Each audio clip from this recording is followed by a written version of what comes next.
Terrace గార్డెన్లో 60% వరకు ఈ పాట్స్ అన్నీ తీసేసాము. మ్యాక్సిమం ఇప్పటి నుంచి నేను ల్యాండ్లో కొత్త గార్డెన్లోనే పెడతానండి. ఇక్కడ కొద్దిగా అంటే మరి కొన్ని పాట్స్ అయితే మెయింటైన్ చేస్తాను టెర్రస్ మీద. ల్యాండ్లో ప్లస్ టెర్రస్ గార్డెన్ మెయింటైన్ చేయడం చాలా కష్టమైపోతుందండి.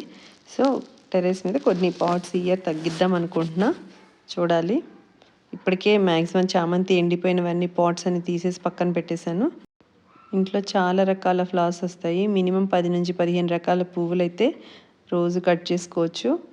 సో కొద్దిగా ఫ్రెష్గా ఉన్నవన్నీ ఇక్కడ కట్ చేస్తున్నాం. రాముల వారి శోభాయాత్ర మా కమ్యూనిటీలో స్టార్ట్ అవబోతుంది. కొబ్బరికాయ హారతితో పాటు గార్డెన్లోని కొన్ని రకాల మందారాలు కూడా రాముల వారికి సమర్పించాము.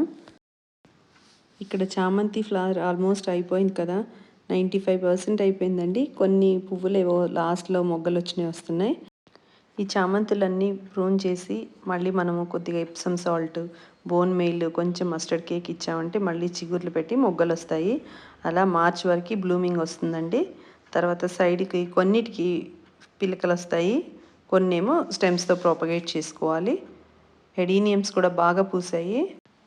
ఎడీనియమ్స్లో డిఫరెంట్ షేడ్స్ మల్టీ పెటల్ ఉన్నాయి. మీలో ఎవరికైనా ఇంట్రెస్ట్ ఉంటే కింద డిస్క్రిప్షన్లో నెంబర్ ఇస్తాను, దానికి కాంటాక్ట్ అవ్వచ్చు. ఇక్కడ చూడండి గార్డెన్లో ఎన్ని ఫ్లవర్స్ హార్వెస్ట్ చేసామో. ఒక బౌల్లో అయితే ఎడీనియమ్స్ అండి, అన్ని మల్టీ పెటల్. ఇంకా కొన్ని బంతి, కారబంతి, చామంతి, బాల్సం, మందారాలు, గులాబీలు, చాలా రకాల పువ్వులు అయితే హార్వెస్ట్ చేసాము. ఇంత బాగా బ్లూమింగ్ రావడానికి 15 డేస్కి ఒకసారి నేను ఆల్ మిక్స్ కేక్ ఇస్తానండి.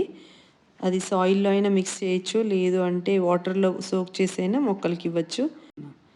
ఆల్ మిక్స్ కేక్ నా దగ్గర అవైలబుల్ ఉంది. మీలో ఎవరికైనా ఇంట్రెస్ట్ ఉంటే కింద డిస్క్రిప్షన్లో నెంబర్ ఇస్తాను, ఆ నెంబర్కి మీరు మెసేజ్ చేయండి. ఆల్ మిక్స్ కేక్ ఇవ్వడం వల్ల పువ్వులు అనేది చాలా బాగా పూస్తాయండి. అది పొటాషియం, ఫాస్ఫరస్ రిచ్ ఉంటుంది. సో దానివల్ల మనకి బ్లూమింగ్ అనేది చాలా బాగా వస్తుంది.